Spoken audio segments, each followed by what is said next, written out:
The sun's going down, but you're clocking in. Here's some things that only Night Shift will understand. Welcome to Paranormal Nightshift, your home for all things that go bump in the night. These are your fan-submitted stories told right here. Let's get right to it. Today's episode is called The Tourist Town. COVID changed a lot of things for a lot of people, but for us in retail, it was the first time that we had empty stores, ever.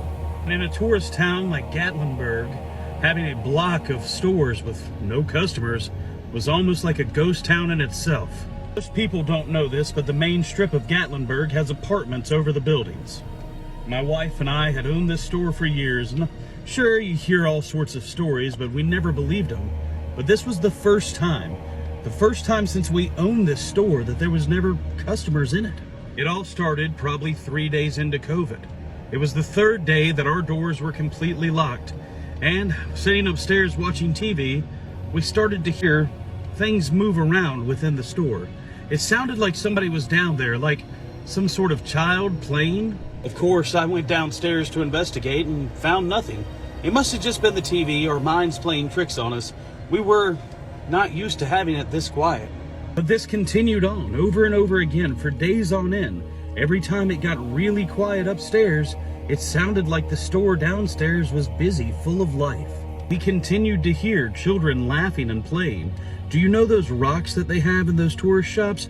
You know, the gem mines that your kids love to play with? The rocks, we could always hear the rocks moving like somebody was digging in them. We would constantly find rocks on the floor, toys knocked over, things unfolded, as if somebody had been in the store. At first, it was kind of amusing, almost nice, to know that maybe something was down there and enjoying it.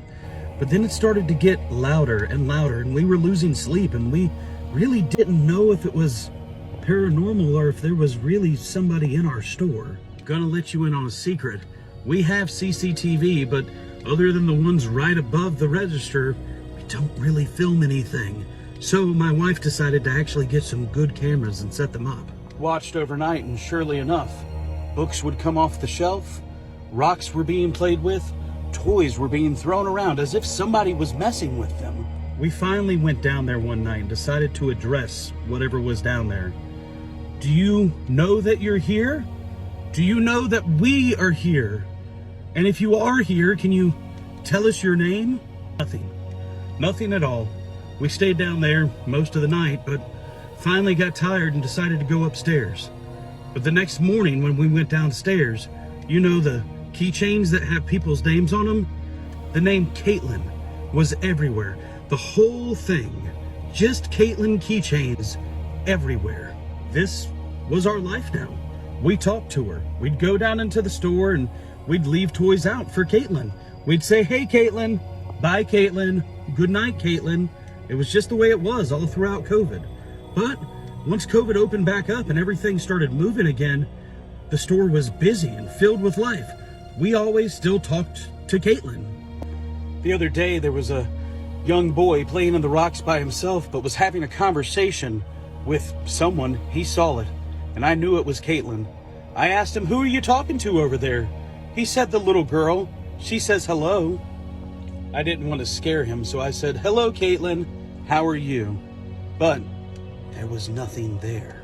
The other day, a lady walked into the store and told us that she was a medium, that she could communicate with spirits, and wondered if we had had any paranormal activity.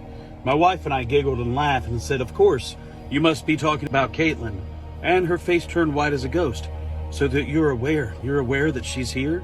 "Of course we are. She means us no harm. She's a wonderful little girl.